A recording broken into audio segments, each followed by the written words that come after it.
Film की शुरुआत में हमें एक ऐसी भविष्य की दुनिया दिखाई जाती है जहां प्रदूषण की वजह से हवा में सांस लेना नामुमकिन हो गया है। लोग घरों के अंदर एयर फिल्टर लगाकर रहते हैं और बाहर जाते समय एडवांस मास्क का इस्तेमाल करते हैं जो ऑक्सीजन को फिल्टर करता है। इसी समस्या का हल निकालने के लिए एथिरा नाम की एक कंपनी ने एक दवा पेश की जिसे ER रेमेडी नाम दिया गया। इस दवा को लेने के बाद कोई व्यक्ति 6 घंटे तक बिना मास्क के भी प्रदूषित हवा में सांस ले सकता था। लेकिन यह दवा इतनी महंगी थी कि केवल अमीर लोग ही इसे खरीद सकते थे। खैर, अब सीन कट होकर एक खुफिया लैब के अंदर हमें सोलोमन दिखाया जाता है। वह एथिरा के खिलाफ एक वीडियो बना रहा होता है और कह रहा होता है कि एथिरा ने जो AI रेमेडी बनाई है उसे सिर्फ अमीर लोगों तक सीमित कर दिया है। वह चेतावनी देता है कि एक दिन ऐसा आएगा जब हर कोई उस मेडिसिन को पाने के लिए कुछ भी करने को तैयार हो जाएगा। इसीलिए अब सोलोमन उस मेडिसिन की जगह कुछ नया बनाना चाहता है, लेकिन उसने अब तक जो भी बनाया था उसमें एक खतरा था। अगर कोई उसकी मेडिसिन की गलत डोज ले लेता तो उसकी बॉडी में अजीब और खतरनाक बदलाव होने का जोखिम था। इसके बावजूद सोलोमन को यकीन था कि उसकी यह मेडिसिन पूरी इंसानियत को बचा सकती है। इसी वीडियो को रिकॉर्ड करते हुए उसे एक संदेश मिलता है कि दुनिया का आखिरी ग्रीन जोन जहां पर प्रदूषण थोड़ा कम था अब भी मौजूद है। अब दुनिया पूरी तरह प्रदूषित हो चुकी है, जिसका मतलब था कि अगले 18 महीनों में करीब 83% आबादी इस प्रदूषण के कारण मर जाएगी। यह सब जानकर सोलोमन और भी ज्यादा परेशान हो जाता है। तभी एक और बुरी खबर उसे उसकी पार्टनर स्पाइडर से मिलती है। स्पाइडर बताती है कि उनकी इस लैब के बारे में अब बहुत से लोगों को पता चल चुका है और उन्हें अपनी रिसर्च को किसी भी तरह से सुरक्षित करना होगा। सोलोमन समझ नहीं पाता कि उसे क्या करना चाहिए। तब स्पाइडर उसे सलाह देती है कि वह अपनी दवा को नीले रंग का बना दे। नीले रंग की ड्रग्स उस समय बहुत ट्रेंड में थी। ऐसे में अगर पुलिस उनके डीलर्स को पकड़ भी लेती तो उनकी दवा की जांच नहीं होती और उनका फॉर्मूला सुरक्षित रहता। इसके बाद सीन बदलता है और हमें इस मूवी की मुख्य किरदार एला दिखाई देती है। प्रमोशन के लिए काम कर रही है। पता चलता है कि एला की माँ अब नहीं है और वह अपनी माँ के बहुत करीब थी। इस समय वह अपनी माँ का नेकलेस पकड़े हुए थी जिसमें उसने एथिरा की ER रेमेडी रखी हुई थी। इस रेमेडी की मदद से वह बिना मास्क के इस प्रदूषित दुनिया में सांस ले सकती थी। आज उसकी माँ की पुण्यतिथि थी। वह अपनी माँ को याद कर ही रही थी कि तभी उसके बॉयफ्रेंड का कॉल आता है। उसका बॉयफ्रेंड उसे बताता है कि वह आज उससे मिल नहीं सकता क्योंकि वह बहुत बिजी है। एला पहले से ही उदास थी, इसलिए वह अपनी सबसे अच्छी दोस्त जीना को कॉल करती है ताकि उसके साथ समय बिता सके। लेकिन तभी यह सामने आता है कि उसकी दोस्त जीना ही उसे धोखा दे रही थी। यहाँ एला का बॉयफ्रेंड जीना से कहता है कि हमें एला को सारी सच्चाई बता देनी चाहिए, लेकिन जीना जवाब देती है, नहीं, अभी नहीं, आज उसकी माँ की डेथ एनिवर्सरी है, हमें थोड़ा और इंतजार करना चाहिए। बातें करते हुए वे एक अजीब सी जगह पर पहुंच जाते हैं जहाँ से उस लड़के को कुछ ड्रग्स पिक करनी थी। जीना गाड़ी में उसका इंतजार कर रही थी। तभी जीना को एला का कॉल आता है। एला उसे बताती है कि उसका बॉयफ्रेंड उसे लेने नहीं आ रहा, इसलिए उसे ट्रेन पकड़नी पड़ेगी। इस दौरान जीना एला को एक पार्टी में आने का न्योता देती है, लेकिन एला का मूड अच्छा नहीं था, इसलिए उसने मना कर दिया। इसके बाद सीन बदलता है। एथिरा कंपनी के CEO एरिक एक इंटरव्यू दे रहे थे ताकि अपनी जादुई मेडिसिन का क्रेडिट ले सकें। सब कुछ सही चल रहा था, लेकिन तभी एंकर ने उनसे सवाल किया, आपकी यह AI रेमेडी सिर्फ अमीर लोगों के लिए ही क्यों है? आप इसकी ग्लोबल डिमांड पूरी क्यों नहीं कर रहे? इस सवाल का एरिक के पास कोई जवाब नहीं था, या फिर वह जवाब देना नहीं चाहता था, इसलिए उसने जल्दी से इंटरव्यू खत्म किया और वहां से चला गया। उधर सीन दोबारा एला और जीना के बॉयफ्रेंड पर आता है। वे एक ड्रग डीलर के घर पर थे। उसी घर के अंदर सोलोमन और स्पाइडर की लैब भी थी। जीना का बॉयफ्रेंड घर की तलाशी लेने लगा और उसे सोलोमन की लैब दिख गई। सोलोमन अपनी बनाई हुई मेडिसिन के साथ आराम कर रहा था। इसे देखकर जीना के बॉयफ्रेंड को लगा कि यह कोई नई तरह की ड्रग है। जैसे ही सोलोमन अपनी मेडिसिन को फ्रिज में रखने जाता है, यह लड़का उस मेडिसिन को चुरा लेता है। बाहर निकलने पर उसकी मुलाकात ड्रग डीलर से होती है जो उसे ड्रग्स सौंप देता है। लड़के ने ऐसा दिखाया मानो कुछ हुआ ही ना हो और ड्रग्स लेकर वहां से भाग गया। इसके बाद सीन दोबारा एरिक पर आता है। उसे उसके डैड का कॉल आता है जो उसकी कंपनी की अथॉरिटीज में से एक है। डैड उसे बताते हैं कि इंटरव्यू में सवाल को इग्नोर करने की वजह से कंपनी की साख काफी गिर गई है। लोग तरह तरह के सवाल पूछ रहे हैं कि क्या यह कंपनी सिर्फ अमीर लोगों के लिए है। उसके डैड उसे सख्त लहजे में कहते हैं, तुम तुरंत इस समस्या का हल निकालो, नहीं तो अपनी नौकरी से हाथ धो बैठोगे। परेशान एरिक अपनी लैब में पहुंचता है और वहां एक नई मेडिसिन को चूहे पर टेस्ट करता है, लेकिन यह मेडिसिन बिल्कुल सुरक्षित नहीं थी। जैसे ही एरिक ने दवा चूहे पर टेस्ट की, चूहे की मौत हो गई। इस नाकाम एक्सपेरिमेंट से गुस्से में आकर एरिक ने जोर से अपने टैबलेट पर पंच मारा और उसे तोड़ दिया। तभी उसकी असिस्टेंट कमरे में आकर उसे एक अच्छी खबर देती है कि उन्होंने किसी को ट्रैक कर लिया है, लेकिन यह किससे ट्रैक किया गया था ये थोड़ी देर में पता चलता है। इसी बीच एरिक को उसके बेटे का कॉल आता है। उसका बेटा चुपके से कॉल कर रहा था क्योंकि एरिक और उसकी पत्नी का तलाक हो चुका था और उसका बेटा अपनी माँ के साथ रहता था। एरिक का बेटा उसे बताता है, डैड आज मैंने गरीबों की मदद की, उन्हें पैसे दिए। ये सुनकर एरिक को चाहिए था कि वह उसे सराहे, लेकिन ऐसा नहीं होता। था। लेकिन एरिक उल्टे अपने बेटे पर गुस्सा हो गया और कहा, गरीबों से दूर रहो, ये पैरासाइट होते हैं, इनकी कोई औकात नहीं होती। फिर सीन बदलता है और हम एला को देखते हैं जो एक पुरानी मैगजीन लेकर बैठी है। मैगजीन के फ्रंट पेज पर उसकी मॉडल मां की तस्वीर थी। मां की मौत में वह खुद भी थी। उसे यह बात अच्छी तरह से पता था कि वह सिर्फ अपनी मां की वजह से मशहूर है। उसे यह शोहरत इसलिए मिली थी क्योंकि वह हूबहू अपनी मां जैसी दिखती है। वह यही सोच रही थी कि तभी उसे अपने डैड का कॉल आता है। उसके डैड इस वक्त किसी दूसरी कंट्री में थे और वहां गरीबों की मदद कर रहे थे। वह उनकी जिंदगियां बचाने के लिए उन्हें अहम चीजें प्रदान कर रहे थे। जैसे घरों में एयर फिल्टर और मास्क का इस्तेमाल होता था, वैसे ही एला के डैड उसे कहते हैं, एला, आज के दिन तुम्हें अकेला नहीं होना चाहिए। यह सुनकर एला कॉल काट देती है। कॉल बंद करने के बाद उसे खुद भी एहसास होता है कि वह आज काफी अकेली थी। इसीलिए उसने पार्टी में जाने का फैसला किया। पार्टी में जाने पर उसे जीना तो नहीं मिली, लेकिन जब वह वॉशरूम में गई तो उसकी आंखें फटी रह गईं। वहां पर जीना अपने बॉयफ्रेंड के साथ छुपकर ड्रग्स ले रहे थे। ये देखकर एला को एहसास हुआ कि उसकी दोस्त और बॉयफ्रेंड दोनों ही उसे धोखा दे रहे थे। एला गुस्से से आग बबूला हो जाती है और चुपचाप वहां से उठकर चली जाती है। उसका बॉयफ्रेंड भी कुछ कहे बिना वहां से जाने की कोशिश करता है और इस दौरान उसके हाथ में मौजूद ड्रग्स यानी वह मेडिसिन वहीं गिर जाती है। एला की नजर उस चीज पर पड़ी थी जिसे देखकर वह गुस्से में थी। कुछ समझ न आता हुआ उसने बिना सोचे समझे वह पूरा कंपाउंड पी लिया। मेडिसिन को लेते ही उसकी तबीयत बिगड़ने लगी। उसे चक्कर आने लगे और वह वहीं गिर पड़ी। इतनी देर में उसे जीना का मैसेज आया कि क्या वह बात कर सकती है, लेकिन एला को कुछ समझ नहीं आ रहा था। अब उसकी बॉडी ऐसी लग रही थी जैसे जल रही हो, इसलिए उसने ठंडे पानी का टब भर लिया और उसमें लेट गई। इधर एला के बॉयफ्रेंड को जब यह पता चला कि उसका ड्रग्स वॉशरूम में ही रह गया था तो वह उसे लेने के लिए वापस गया। जैसे ही वह ऊपर की तरफ बढ़ा, उसने देखा कि ड्रग डीलर और सोलोमन के लोग उसका पीछा कर रहे थे। वह समझ गया कि यह सब उसकी वजह से हो रहा था क्योंकि उसने उनका ड्रग चुराया था। अब वह भी भागने लगा, लेकिन बाथरूम के अंदर ये लोग उसे पकड़ लेते हैं और उसे बहुत मारते हैं तब तक जब तक वह यह कन्फेस नहीं कर लेता कि हाँ, उसने वह कंपाउंड चुराया था। लेकिन अब वह उसे खो चुका है। अब सोलोमन और उसके आदमी पूरी बिल्डिंग में उस कंपाउंड को ढूंढने में व्यस्त हो जाते हैं। तभी पीछे से आवाज आती है और तभी पीछे से टब से निकलकर वह लड़की आती है। वह बताती है कि वह कंपाउंड उसने ले लिया है। लड़का जाकर जल्दी से यह बात सोलोमन को बताता है कि वह कंपाउंड एला ने ले लिया है। जब तक ये लोग एला को देखने के लिए वहां पहुंचे तब तक एला वहां से जा चुकी थी। अब इस लड़के की बात पर इन लोगों को शक होने लगता है। उन्हें लगने लगता है कि शायद यह लड़का उन्हें धोखा देने के लिए ऐसा कह रहा है, क्योंकि जब ये लोग बातें कर रहे थे तो एला बाथटब के अंदर छुपी हुई थी। ये लोग ये मान ही नहीं सकते थे कि कोई इंसान इतनी देर तक अपना सांस बाथटब के अंदर बंद कर सकता है। इसीलिए वे दोबारा इस लड़के को मारने लगते हैं ताकि वह सच बोले। इसी समय यह लड़का अपनी गन निकाल लेता है। स्पाइडर उसे रोकने के लिए उसी के ऊपर हमला कर देती है। इस दौरान लड़के से गलती से गन खुद पर ही चल जाती है। अब उसकी टांग जख्मी हो चुकी थी और खून बहुत बह रहा था, जिसकी वजह से वह बेहोश हो जाता है। ये सब देखते हुए सोलोमन जल्दी से अपने बेल्ट से उसकी टांग बांध देता है। सोलोमन और उसके लोग फिर से इस बिल्डिंग की तलाशी लेने लगते हैं उस कंपाउंड को ढूंढने के लिए जो उसने बनाया था। लेकिन कंपाउंड इन्हें नहीं मिला क्योंकि वह तो एला ने ले लिया था। लेकिन इन कोशिशों के दौरान इन्हें पता चलता है कि पुलिस आ गई है। अब क्योंकि इनमें से बहुत से लोग ड्रग डीलर्स थे तो पुलिस के आने से इन्हें खतरा था। पुलिस का नाम सुनते ही ये सभी लोग वहां से भाग जाते हैं। सोलोमन और उसके लोग यहाँ से जाते ही हमें एला वॉशरूम की सीलिंग में छुपी हुई दिखती है, जिस पर किसी ने ध्यान नहीं दिया था। अचानक उसने जंप लगाई और जमीन पर ऐसे लैंड हुई जैसे वह स्टंट करते करते बड़ी हुई हो। ये देखकर वह लड़का घबरा जाता है। अब एला के बाजुओं पर अजीबोगरीब निशान भी आ गए थे, जिसके बारे में एला ने सिर्फ इतना कहा, मुझे लगता है उस कंपाउंड ने मुझे रिएक्शन दे दिया है। वह बाथरूम से निकलने की कोशिश करना चाहती थी, लेकिन उसने देखा कि सोलोमन ने दरवाजा लॉक कर दिया था ताकि पुलिस को लड़का न दिख सके। अब जब एला इस दरवाजे को नॉक करने के लिए हाथ मारती है तो यह दरवाजा ही टूट जाता है। वह हैरान हो जाती है कि ऐसा कैसे हो सकता है। खैर, जब वह बाहर गई तो उसने देखा कि सोलोमन और उसके लोग अभी भी पार्टी में थे। वह उनसे छुपी हुई थी, इसलिए वह वापस वॉशरूम में आई और वॉशरूम की स्काईलाइट तोड़ने लगी ताकि वह वहां से बाहर निकल सके। यहाँ पर एला का बॉयफ्रेंड उसे ऊपर जाने के लिए एक एआई रेमेडी देता है, जिसके जरिए वह बिना मास्क के बाहर के वातावरण में सांस ले सकती थी। ये लेने के बाद वह ऊपर आ गई और बाहर सोलोमन और उसके लोग बाथरूम में शोर महसूस करते हैं, जिससे वे जान जाते हैं कि जरूर अंदर कोई भागने की कोशिश कर रहा है। अब हम देखते हैं कि एला का बॉयफ्रेंड भी एला की तरह जब यहाँ से बाहर निकलने की कोशिश करने लगता है तो बार बार वह फिसल जाता है क्योंकि उसकी टांग में गोली लगी हुई थी। इससे पहले कि सोलोमन और उसके लोग इन्हें देख लेते, एला ने उसे पकड़ लिया और तभी उसे एहसास हुआ कि उसके हाथ भी काफी चिपचिपे हो गए हैं, जिसकी वजह से वह हर चीज पर अच्छे से पकड़ पा रही थी। नीचे सड़क पर खड़ी जीना इन दोनों को इस घर की छत पर देख लेती है और इन्हें ढूंढने के लिए उसी घर के पास आती है। अब ये लोग इस घर से भी भागने की कोशिश कर रहे थे। एला का बॉयफ्रेंड सबसे पहले इस घर की छत से इस घर के फ्रंट की तरफ कूदता है और कूदने के बाद गलत तरीके से गिरने की वजह से वह मारा जाता है। ठीक उसी वक्त पर जीना वहां पहुंच जाती है और जीना को लगता है कि जरूर एला ने ही गुस्से में आकर उसके बॉयफ्रेंड को नीचे फेंका होगा, जिसकी वजह से उसकी मौत हो गई। एला उसे कुछ समझाना चाहती थी, लेकिन उससे पहले ही सोलोमन के लोग उसे पीछे से आते हुए देख लेते हैं, जिनसे बचने के लिए वह जंगल की तरफ भाग जाती है। और यहाँ जीना ने भी एला के खिलाफ पुलिस में रिपोर्ट कर दी थी। एला भागते हुए अब जंगल की सीमा पार करती है और वह रोड पर पहुंच जाती है। रोड पर पहुंचते ही उसे अचानक कुछ महसूस होता है और वह बेहोश हो जाती है। ठीक उसी वक्त एक गाड़ी आती है जो एला को वहां से उठाकर ले जाती है। खैर, यहाँ हमें यह देखने को मिलता है कि जो लोग सोलोमन पर नजर रख रहे थे, अब उन्हें यह पता चल चुका था कि सोलोमन की बनाई हुई ड्रग एला ने इंजेक्ट कर ली है। इसीलिए अब ये लोग एला के पीछे भी पड़ जाते हैं। अब दिखाया जाता है कि एला को होश आ गया था। एला को जिसे उठाया था वह उसका दोस्त ही था और उठने के बाद एला को बताता है कि एला ने उसे बहुत ज्यादा जख्मी कर दिया है। ये सुनकर एला परेशान हो जाती है और वॉशरूम में जाती है, जहां जाकर उसने देखा कि अब उसके शरीर पर अजीबोगरीब निशान थे। उसके मुंह का रंग भी बदल रहा था, यहाँ तक कि उसकी हथेलियों से अजीबोगरीब नाखून भी बाहर निकल रहे थे। ये देखकर वह खुद भी डर गई और उसने सीजर उठाकर इन चीजों को काट डाला। फिर वह जल्दी से कपड़े पहनकर अस्पताल पहुंची और उसने नर्स को अपना चेहरा दिखाया और बताया कि कल से एक ड्रग लेने के बाद उसके मुंह का रंग अजीब तरीके से बदल रहा है। उसे देखकर नर्स भी परेशान हो गई और नर्स को लगा कि उसकी हालत बहुत ज्यादा क्रिटिकल है और उसे क्वारंटाइन कर देना चाहिए। उसकी बात सुनकर एला बुरी तरह डर गई और वहां से भागने लगी, जबकि नर्स ने उसे पकड़ने के लिए सिक्योरिटी को भी बुला लिया था। हॉस्पिटल से बाहर वह भाग नहीं सकती थी, ये वह बात जान लेती है। इसीलिए वह क्वारंटाइन हुए एक पेशेंट के कमरे में जाती है और वहां जाकर अपने चिपचिपे हाथ की मदद से सीलिंग के ऊपर चढ़ जाती है। वहां लेटी हुई पेशेंट उसे इस तरह देखकर हैरान हो जाती है। एला ने उसे कहा, प्लीज मेरे बारे में किसी को मत बताना। ये पेशेंट भी एला की बात मान लेती है और सिक्योरिटी के आने पर उसके बारे में किसी को नहीं बताती। इसके बदले में एला ने उसे सारी रेमेडी दे दी जो उसे एरिक की कंपनी से मिली थी। अब सीन कट होता है और हमें एरिक को दिखाया जाता है, जिसे एक एक मिनट की रिपोर्ट दी जा रही थी। यहाँ पर फाइनली हमें यह पता चलता है कि सोलोमन पर नजर रखने वाला कोई और नहीं बल्कि एरिक था। और अब एरिक को खबर मिली कि सोलोमन के लोगों की वजह से एक मासूम मर गया है और साथ ही सोलोमन के लोग एला को ढूंढ रहे हैं। एरिक को यह भी खबर मिली कि एला, जिसके पीछे सोलोमन के लोग पड़े हुए थे, की कोहनी पर एक निशान निकल आया था, जिसकी रिपोर्ट उसके दोस्त ने पुलिस को दी थी। यह सुनकर अब एरिक को भी इसमें रुचि होने लगी थी। वह अब सोलोमन के साथ साथ एला के भी पीछे अपने लोग लगा देता है। यहाँ हमें देखने को मिलता है कि सोलोमन और स्पाइडर एला को ढूंढते हुए उसके दोस्त के घर पहुंच गए, जहाँ उसके वॉशरूम में उन्हें वही निशान मिला था जिसे एला अपनी कोहनी से काट कर गई थी। जीना के घर आई थी, लेकिन जीना उसे देखते ही डर गई, इसलिए एला उसे जबरदस्ती पकड़ती है और उसे बताती है कि उसके साथ बहुत गलत हुआ है। मर्डर नहीं किया था, बल्कि वे दोनों तो बचने के लिए भाग रहे थे, लेकिन गिरने के कारण उसके बॉयफ्रेंड की मौत हो गई। ये बताने के बाद जीना एला को अपने घर ले आती है। एला देखती है कि अब उसकी बॉडी पर और भी ज्यादा निशान बन चुके थे और उसके मुंह का रंग नीला हो रहा था, यहाँ तक कि अब तो उसके नाखून भी गिरकर टूट गए थे। ये सारी बात वह जीना को बताती है और साथ ही यह भी कि अब उसे बहुत ज्यादा मीट खाने की तलब हो रही है। वह जीना का फ्रिज खोलकर काफी सारा मीट खा लेती है और उसके बाद उसी का फोन लेकर अपने बॉयफ्रेंड के नंबर पर मैसेज करती है, क्योंकि वह जानती थी कि उसका बॉयफ्रेंड का मोबाइल उसी ग्रुप के पास होगा। वह उस ग्रुप से पूछती है कि आखिर तुम लोग मुझसे चाहते क्या हो, तुम लोग मेरे पीछे क्यों पड़े हुए हो। सोलोमन उससे मिलने की रिक्वेस्ट करता है, जिसके लिए एला मान भी चुकी थी। यहाँ हम एरिक को देखते हैं जो अपने मम्मी पापा से बात कर रहा था। इनकी कंपनी के पास इतने ज्यादा फ्रेंड्स नहीं थे कि ये लोग पूरी दुनिया के लिए एआई रेमेडी बना सकें। इन्हें बहुत सारे कंपटीशन का भी सामना करना था और तब उसके डैड से कहते हैं कि जल्द से जल्द एक नया फार्मूला तैयार करो जो सबको हम प्रोवाइड कर सकें, नहीं तो तुम्हें निकाल दिया जाएगा। अब एला को सोलोमन से मिलने के लिए जाना था। जीना उसे कार में बैठाकर सोलोमन द्वारा बताई गई जगह पर लेकर जाती है, जहां सोलोमन उससे बात करता है, लेकिन यह सिर्फ एक छलावा था। सोलोमन से बात करते समय ही पीछे से स्पाइडर आकर एला को किडनैप कर लेता है, जिसे देखकर जीना हैरान हो जाती है और समझ जाती है कि यहाँ कुछ गड़बड़ है। वह एला के फोन को ट्रैकिंग पर लगाती है जो अभी तक सोलोमन के पास था, यानी वह सोलोमन को ट्रैक करते हुए पुलिस को कॉल कर चुकी थी। अब हम देखते हैं कि एला को बांधकर रखा गया था। जब एला को होश आता है तो वह अपने हाथों से निकले हुए नए नाखूनों की मदद से खुद को छुड़ा लेती है और तुरंत काउंटर पर पड़ा हुआ बहुत सारा मांस खा लेती है, वह भी बिना पकाए। कमरे में शोर सुनते हुए सोलोमन और स्पाइडर दोनों वहां आते हैं। वह एला से बात करना चाहते थे, लेकिन एला को उनके ऊपर विश्वास नहीं था। वह इन दोनों के ऊपर अपना एसिड स्पीड करती है और वहां से भागने की कोशिश करती है, लेकिन तभी सोलोमन उसे पकड़ लेता है। इससे पहले कि वह एला से कुछ बात कर पाते, उन्हें बाहर पुलिस के आने का पता चल जाता है। यह सुनते हुए सोलोमन ने अपना बनाया हुआ आखिरी कंपाउंड स्पाइडर को दिया और उसे यहाँ से भगा दिया। इससे पहले कि वह भी एला को लेकर यहाँ से भाग जाता, पुलिस एला को आकर अरेस्ट कर लेती है, क्योंकि उसके ऊपर उसके बॉयफ्रेंड के मर्डर का और उसके दोस्त के ऊपर हमला करने का इल्जाम था। यहाँ पर पुलिस ने सोलोमन सोलोमन को भी पकड़ लिया क्योंकि पुलिस को लग रहा था कि वह एला का लीडर है और वही एला से यह सब करवा रहा है। अब इन दोनों को पुलिस स्टेशन ले जाया जाता है। यहाँ कैद में एला ने नोटिस किया कि उसके कान में भी बहुत दर्द हो रहा था। उसने जब कान पर हाथ रखा तो उसका कान ही उसके हाथ में आ गया। यह देखकर वह पूरी तरह से डर गई, जबकि हमें यह दिखाया गया कि उसके कान की जगह एक अजीब सी चीज उसके कान की तरफ निकल आई थी। अब इन चीजों को सबसे छुपाने के लिए एला जैकेट पहन लेती है, जबकि यहाँ उसके साथ वाले जेल में खड़ा हुआ सोलोमन उसे बताता है कि तुमने मुझे गलत समझा। मैं एक साइंटिस्ट हूँ। पहले मैं एथेरा कंपनी में काम करता था। एआई रेमेडी को भी मैंने ही बनाया था, लेकिन फिर कंपनी वालों ने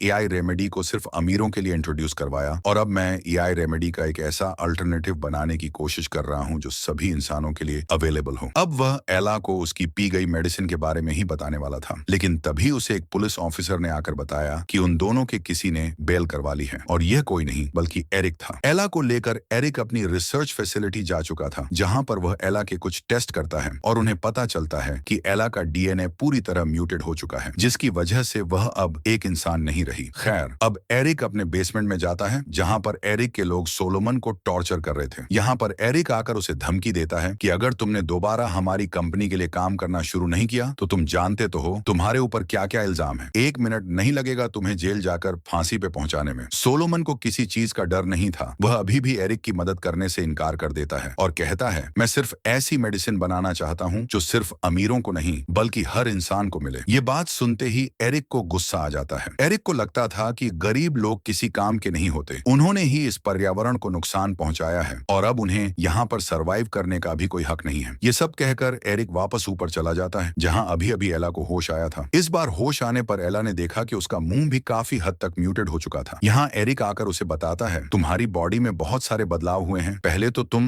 अब इंसान नहीं रही। तुम्हारे अंदर जो नई शक्तियां आई हैं वो किसी भी दूसरे इंसान के लिए आशीर्वाद जैसी हैं। तुम फ्लूइडेड हवा में सांस ले सकती हो और तुम्हारी बॉडी में एक ऐसा एंजाइम बन रहा है जो और एआई रेमेडी बनाने के लिए काम आ सकता है। वो यहाँ एला से कहता है, तुम अपने डैड को कॉल करो, हमें तुम्हारे छोटे मोटे टेस्ट करने होंगे और सैंपल्स देने होंगे जिसकी मदद से हम बाकी इंसानों के लिए एआई रेमेडी बना सकें और इसमें तुम्हारे फादर की जरूरत होगी। लेकिन एला अपने फादर का पता देने से मना कर देती है, जिस पर एरिक को गुस्सा आ जाता है क्योंकि या तो एला के ब्लड से और या सोलोमन की मदद से ही वो और ज्यादा एआई रेमेडी बना सकता था। लेकिन सोलोमन भी उसकी मदद करने को तैयार नहीं था क्योंकि अब सोलोमन अपना क्रेडिट किसी और को नहीं देना चाहता था। पहले भी एआई रेमेडी सोलोमन ने ही बनाई थी। इसका क्रेडिट एरिक ने लेकर उसे सिर्फ अमीर लोगों के लिए इंट्रोड्यूस करवाया। फिर यहाँ पर अब एरिक एक नई रणनीति एला के साथ खेलता है। वह एला से कहता है, अच्छा ठीक है, तुम हमें परमिशन दो कि हम तुम्हारे ऊपर कुछ एक्सपेरिमेंट कर सकें। इसके बदले मैं वादा करता हूँ कि मैं तुम्हें पहले की तरह एक नॉर्मल इंसान बना दूंगा। एला उसकी इस ऑफर को मान लेती है और ये लोग कॉन्ट्रैक्ट भी साइन कर लेते हैं, जिसके बाद एला को दोबारा बेहोश कर दिया जाता है। अगली बार जब एला को होश आता है तो उसके अंदर एक नई पावर आ चुकी थी। उसके ये जो नए कान थे वो अब 4 कमरे दूर बैठे हुए इंसानों की भी आवाजें सुन पा रहे थे और ऐसे ही उसने एरिक और एरिक के डैड की बातें सुन ली। एरिक अपने डैड को बता रहा था कि एला की बॉडी में एक ऐसा एंजाइम पैदा हो रहा है जिससे वो लोग और भी ज्यादा एआई रेमेडी बना सकते हैं और अब एरिक एक प्रोसीजर से एला की बॉडी से वो एंजाइम ही निकालना चाहता था, जो प्रोसीजर इतना खतरनाक था कि इसमें एला की जान जा सकती थी। ये सुनकर एला गुस्से में आ जाती है और जोर जोर से उस कांच को पीटने लगती है जिसके पीछे दूसरी तरफ उसे सब कुछ नजर आ रहा था। उसे इस तरह पागल होते देखकर एरिक कमरे में एक ऐसी गैस छोड़ता है जिससे एला फिर से बेहोश हो जाती है। थोड़ी देर बाद हम स्पाइडर को देखते हैं जो एक स्टॉक ड्राइवर के रूप में एरिक की इस फैसिलिटी में दाखिल हो जाता है। इसी बीच 2 डॉक्टर्स एला को लेने के लिए उसके कमरे में आते हैं, लेकिन जैसे ही वे पहुंचते हैं उन्हें नजर आता है कि एला के बंधे हुए हाथ अब खुल चुके हैं। तभी अचानक एला जाग जाती है और उन दोनों पर हमला कर देती है। पता चलता है कि एला केवल सोने का नाटक कर रही थी ताकि वह उन्हें चकमा देकर अपनी योजना को अंजाम दे सके। उसे किसी भी हाल में इस जगह से निकलना था और सोलोमन को भी अपने साथ ले जाना था क्योंकि वह जानती थी कि केवल सोलोमन ही उसे ठीक कर सकता है। एला एक डॉक्टर को बेहोश कर देती है और उसके फिंगरप्रिंट का इस्तेमाल करके दरवाजा खोलती है। वह वहां से बाहर निकल जाती है। हालांकि उसकी सारी हरकतें सीसीटीवी कैमरों में रिकॉर्ड हो रही थीं और गार्ड्स इसे देख रहे थे। इससे पहले कि गार्ड्स अलार्म बजा पाते, एला तेजी से बेसमेंट में पहुंच गई। वहां उसे गार्ड की मौजूदगी का पता चला। गार्ड से बचने के लिए वह चुपचाप छत पर छिप गई। जैसे ही गार्ड उसके करीब आया, एला ने अपने मुंह से एसिड फेंककर उसके चेहरे पर हमला किया। गार्ड दर्द से तड़पते हुए नीचे गिर गया। इसके बाद एला ने गार्ड की गन उठाकर उसे मार डाला। इसके बाद एला सोलोमन के पास पहुंची और उसे वहां से भागने की बात कही, लेकिन सोलोमन ने जवाब दिया, नहीं, मैं यहाँ से ऐसे खाली हाथ नहीं भाग सकता। मुझे कुछ फार्मूला चुराना है जिससे मैं सभी के लिए फ्री एआई रेमेडी बना सकूं। सोलोमन की बात सुनकर एला गुस्से में आ गई। उसने सोलोमन की गर्दन पकड़कर उसे उसे दीवार के साथ खड़ा कर दिया और गुस्से में पूछा, बताओ ये कैसे किसी इंसान की जान से ज्यादा महत्वपूर्ण है। सोलोमन ने शांत होते हुए कहा, रुको, मैं तुम्हें समझा सकता हूँ। इसके बाद उसने एला को एक वेंट, छुपा हुआ रास्ता दिखाया और सर्च रूम तक पहुंचने की योजना बनाई। एला ने अपने स्टिकी हाथों की मदद से पहले खुद वेंट तक चढ़ाई की और फिर सोलोमन को भी ऊपर खींच लिया। उधर एरिक, जो अभी अभी ऑफिस पहुंचा था, अपने बेटे के साथ था। उसे खबर मिली कि एला और सोलोमन दोनों वहां से भाग चुके हैं। ये सुनकर वह घबरा गया। वह अपने बेटे को ऑफिस में छोड़ते हुए तुरंत सिक्योरिटी टीम को बुलाता है और दोनों को ढूंढने का आदेश देता है। इससे पहले कि लोग एला और सोलोमन को ढूंढ पाते, स्पाइडर ने फैसिलिटी के अंदर एक बम इंस्टॉल कर दिया। उसने सभी को धमकाते हुए कहा कि अगर उन्होंने एला और सोलोमन को नहीं छोड़ा तो 9 मिनट के भीतर यह पूरी फैसिलिटी तबाह हो जाएगी। ये सुनकर सभी घबरा गए। एरिक की असिस्टेंट ने उसे सलाह दी कि उन्हें तुरंत इस फैसिलिटी को छोड़ देना चाहिए, लेकिन एरिक का मानना था कि यह सिर्फ एक धमकी है और बम जैसी कोई चीज नहीं है। वह इसे एक डिस्ट्रैक्शन मानकर अनदेखा करने की कोशिश करता है। दूसरी ओर एला और सोलोमन अब रिसर्च सेंटर तक पहुंच चुके थे। वहां सोलोमन ने